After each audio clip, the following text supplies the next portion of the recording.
네, 오늘은 주 계신 곳이라는 제목으로 하나님의 말씀을 함께 나누겠습니다. 저희는 오늘부터 이제 요한복음 말씀을 함께 묵상하게 됩니다.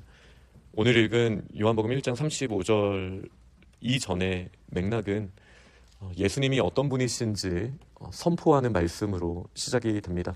어떻게 보면 창세기 1장과 비슷한 느낌이 나는 표현들이 있지요. 그리고 나서 예수님이 어떤 분이신지를 선포한 다음에 세례 요한에 대한 말씀이 나옵니다. 세례 요한이 누구인가? 라는 질문이죠.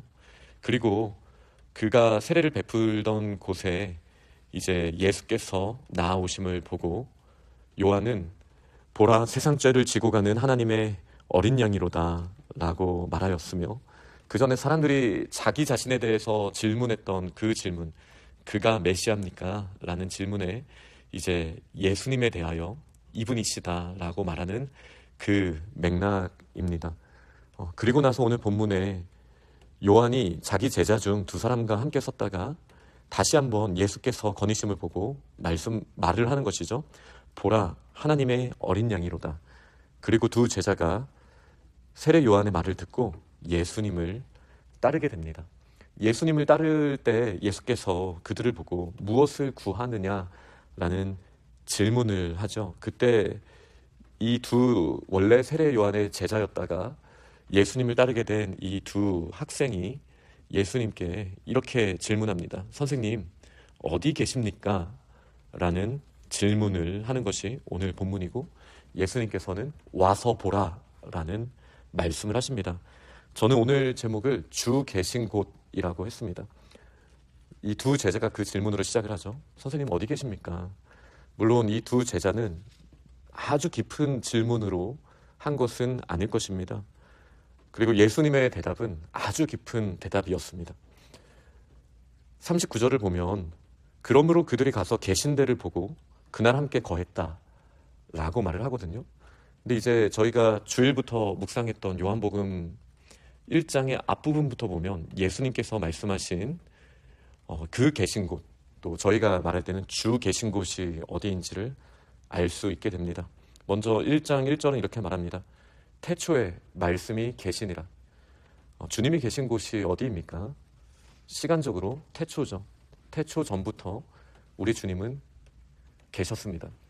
그리고 이 두 제자가 성령의 인도하심으로 질문한 선생님, 어디 계신 분이십니까? 라는 이 질문은 그들이 이제 3년 동안 예수 그리스도를 따르면서 알게 되는 것이죠. 예수님이 계신 곳은 태초, 영원이라고 할 수 있는 하나님이 계신 바로 그곳입니다. 하나님의 보좌, 예수님이 계신 곳 태초입니다. 2절도 반복합니다. 1절에도 말씀이 하나님과 함께 계셨으니 이 말씀은 곧 하나님이시니라. 2절에 태초에 하나님과 함께 계셨고 만물이 그로 말미암아 지은 바 되었다. 그러니 예수님이 계신 곳은 하나님의 자리, 태초, 창조주의 자리라고 할 수 있습니다. 반복해서 말합니다. 생명이 있었다. 이 생명은 사람들의 빛이다.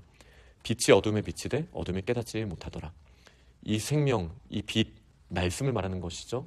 결국 예수 그리스도가 처음부터 계셨던 곳, 주 계신 곳은 바로 그 빛, 말씀, 하나님이 계신 그 자리였습니다. 그런데 이 빛, 9절에 이렇게 말합니다. 참빛, 곧 세상에 와서 각 사람에게 비추는 빛이 있었나니, 이제 10절은 이렇게 말합니다. 그가 세상에 계셨으며. 주 계신 곳이 어디입니까? 요한복음 1장 10절은 세상에 계셨다라고 말합니다. 이것이 이제 저희가 소위 말하는 말씀의 성육신이지 않습니까? 신성하신 하나님께서 육신을 입고 이 땅에 오셨다. 그러니 주 계신 곳이 이제 어디입니까? 세상입니다. 그게 10절이 말하는 바죠. 그런데 이제 세상은 그를 알지 못하였다라고 10절은 말합니다. 자기 땅에 오셨지만 그곳이 주 계신 곳이 될 수 없기 때문에 세상이 알지 못한 것이 아니라 11절을 보면 자기 땅에 오셨지만 자기 백성이 영접하지 아니하였다. 이 주제도 예수님께서 제자들에게 계속 비유를 통해서 가르치셨던 주제죠. 그러나 12절에 저희가 잘 아는 영접하는 자, 곧 그 이름을 믿는 자들에게는 하나님의 자녀가 되는 권세를 주셨다 라고 말하면서 제가 너무 좋아하는 요한복음 1장 14절 말씀이 선포되죠. 말씀이 육신이 되어 우리 가운데 거하심에. 이 거하시다라는 표현이 계신다라는 표현이잖아요. 이 두 제자가 이렇게 질문을 한 것이죠. 그 두 제자 중에 한 명이 오늘 본문에 보면 베드로의 형제 안드레다라고 말씀을 하시는데, 주님은 어디 계십니까? 이것에 대한 요한복음 1장 14절의 답은 무엇입니까? 말씀이 육신이 되어 우리 가운데 거하신다. 우리 가운데 거하신다라는 말은 제가 우리 교회에 와서도 벌써 몇 번 말씀을 드린 기억이 나는데요. 스케네오라고 합니다. 이 스케네오라는 말은 원래 히브리어로 샤칸이 하나님의 영광의 임재를 말합니다. 그래서 예전에 쉐카이나라는 찬양을 하기도 했는데, 이게 영광의 임재를 의미하는 거거든요. 그 원래 원어 자체를 자신의 언어화하는 게 인간의 언어의 특징이잖아요. 그러니까 이 샤칸이라는 하나님의 영광의 임재를 가지고 지금 거하다라는 말을 썼어요. 이 거하다라는 말을 한층 더 깊이 보면은 그 성전이라는 의미입니다. 하나님의 영광이 임재한다라는, 더 엄밀하게 말하면 성막이죠. 그래서 스케네오라는 이 말은 성막을 펼치셨다라는 의미입니다. 이게 히브리어와 헬라어를 같이 보면은 우리가 그렇게 보게 됩니다. 이게 무슨 말씀이십니까? 태초에 계셨던 그분, 하나님의 신성으로 계신 그분이 이 땅에 오셨습니다. 근데 이 땅에서 거부당했습니다. 그러나 그분께서 친히 자녀 삼으신 자들, 다시 말해 믿는 자들, 영접하는 자들에게 어떻게 하신다고요? 말씀이 육신이 되신 그분이 우리 가운데 거하신다.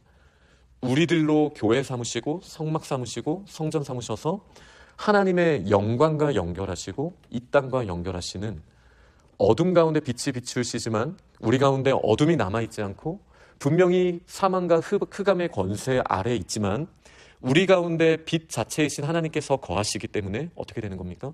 우리에게도 전혀 어둠이 없는 하늘의 처소가 이 땅에서도 보여지는 곳이 바로 주 계신 곳입니다. 그래서 우리가 그 영광을 볼 때 아버지의 독생자의 영광, 은혜와 진리가 충만하게 되는, 이게 요한복음 1장 14절의 말씀이지 않습니까?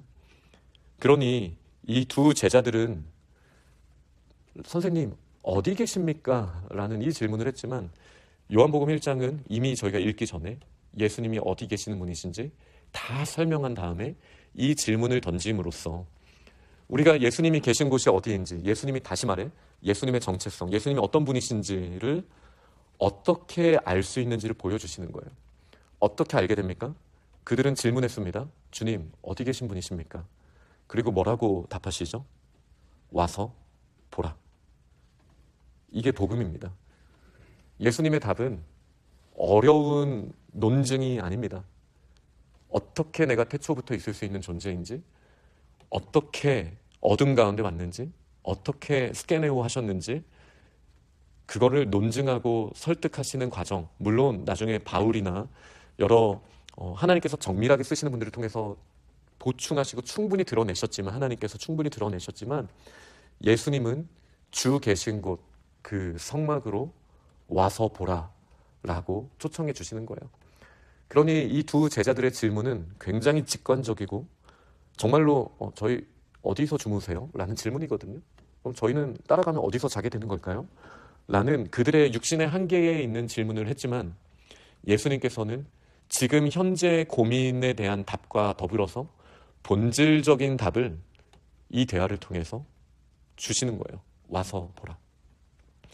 우리가 예수님이 어떤 분이신지, 그리고 주님이 정말 계신 그곳, 우리가 주님을 본받기 원합니다. 주님을 따르기 원합니다. 아까도 찬양을 했는데, 우리가 원하는 주 계신 곳을 가기 위해서는 예수님의 임재, 하나님의 임재를 우리는 사모해야 되고, 그리고 예수님의 말씀 그대로 매 순간순간마다 와서 보는 그 믿음이 필요합니다. 그리고 실제로 예수님이 계신 곳, 주님의 임재가 있는 곳에 가서 보기만 하면 역사가 일어납니다. 예수님을 만나는 곳에 와서 한 명이 보게 되니까 어떻게 됩니까? 이들이 다 예수님을 따르는 삶을 살게 됩니다. 그리고 그 대화의 장면 중에 하나는 빌립과 나다나엘, 제가 작불 설교 때 잠깐 언급을 했지만 이 나다나엘은 바돌로메일 가능성이 저는 99%라고 봅니다. 직접 그렇게 성경이 말하진 않지만 빌립과 세트로 계속 나오는 이름이고, 이 바돌로메라는 말이 바르가 아람어로 아들이라는 뜻이거든요. 그러니까 돌로메의 아들, 바요나 시모나. 그러니까 지금 베드로도 뭐 여기 오늘 본문에만 해도 시몬, 게바 이렇게 나오잖아요. 이렇게 관계로 이름을 부르는 누구 집 아들 이렇게 부르는 거잖아요. 그러니까 바돌로메는 누구 집 아들로서 말하는 거고요. 나다나엘의 그 예수님의 12제자 중에 한 명인 그 바돌로메의 가능성이 매우 큽니다. 빌립과 세트로 항상 나와요. 지금도 빌립을 통해서 나다나엘이 주님 앞에 나옵니다. 그때 빌립이 뭐라고 말합니까? 와 보라. 어디서 많이 들어보셨죠? 예수님께서 하신 말씀이잖아요. 와서 보라. 우리가 머리로 이해하고 어떻게 하는 삶입니까? 고민 많이 하죠. 그 고민 필요합니다. 그런데요, 우리가 진짜 예수님을 따르는 삶이 뭐예요? 주 계신 곳에 가는 거예요. 와 보는 거예요. 나다나엘이 적극적으로 의심합니다. 나사렛에서 어떤 선한 것이 나오겠느냐 이렇게 이야기하죠. 그러나 예수님이 그 어두운 나다나엘의 마음 가운데에도 함께 하셨습니다. 왜죠? 아까 요한복음 1장 앞부분에 태초에 말씀에 계시는데 그 말씀이 이 세상에 오셨고 어두운 세상에도 오셨기 때문이에요. 그래서 나다나엘에게 이렇게 말씀하십니다. 나다나엘이 이렇게 질문했을 때요. 어떻게 나를 아십니까? 제가 있을 때 분명히 안 계셨는데 저에 대해서 어떻게 아신다고? 이는 참 이스라엘 사람이다. 그 속에 간사한 것이 없다라는 말씀하십니까? 라고 했을 때 예수님이 뭐라고 하셨습니까? 너를 부르기 전에 네가 무화과 나무 아래에 있을 때 봤다. 그러니까 이미 어두운 가운데 있을 때에도 주님은 그곳이 주 계신 곳이에요. 우리가 방황하고 우리가 주님을 향해 마음을 열지 않을 때에도 주님께서는 우리가 있는 곳에 계십니다. 그게 요한복음 1장 앞부분에 세상에 오시되라고 말하는 그 내용이 바로 그 내용이지 않습니까? 그러니 나다나엘은 자신을 찾아오신 예수님 앞에 이제 하나님의 아들이십니다. 당신은 이스라엘의 임금이십니다. 어떻게 알게 되는 거예요? 친구 말 따라 와 보면 알게 되는 거예요. 우리가 막 너무 고민할 필요 없습니다. 주님 앞에 나아가는 거예요. 매일의 삶 가운데요. 어떻게 하면 예수님처럼 살 수 있습니까? 예수님을 닮아갈 수 있습니까? 주님의 임재를 사모하고 주님 앞에 나아가 보는 겁니다. 그리고 예수님은 또 제가 너무 좋아하는 본문을 언급하시면서 요한복음 1장이 마무리되잖아요. 네가 무화과 나무 아래에서 보았다. 다시 말해 어두운 데 있을 때 내가 그곳에 있었다라는 것으로 믿느냐. 그러면서 하신 말씀이 요한복음 1장 앞부분에 있는 모든 말씀을 정리하시는 말씀이잖아요. 진실로 진실로 너희에게 이르노니 하늘이 열리고 하나님의 사람들이 인자 위에 오르락내리락 하는 것을 보리라. 창세기 28장에 야곱의 그 베델에서의 꿈을 말씀하시는 거지만 하늘이 어떤 곳입니까? 태초부터 하나님이 계셨던 곳. 그리고 이 땅이 어떤 곳입니까? 야곱이 모든 것을 상실하고 그리고 나다나엘이 무화과 나무 아래에 앉아서 예수님 없이도 괜찮은 삶을 살고 있다라고 생각한 그 곳. 이 두 곳이 다 예수님이 계신 곳이잖아요. 요한복음 1장이 계속 그 얘기를 하고 있잖아요. 그러니 예수님이 지금 말씀하시는 것은 주 계신 곳이 어디입니까? 하늘과 어두운 이 우리의 마음속에 깊은 그 바닥까지도 예수님은 이 두 곳 모두에 계신 말씀이 육신이 되어 우리 가운데 성막을 펼치신 분이심을 오늘 분명히 선포하면서 오늘 말씀이 마무리됩니다. 주 계신 곳을 우리가 제 기준에선 샅샅이 봤습니다. 우리가 어느 곳에 있든지 예수님을 향하여 우리의 마음의 눈을 들면 그곳이 바로 하늘과 연결된 곳, 아무리 어두운 곳이라 할지라도 빛이 비춰지는 곳이 되는 줄 믿으시고 오늘 하루도 주 계신 곳을 따를 수 있는 믿음의 사람들이 다 되시기를 간절히 축원합니다. 아멘.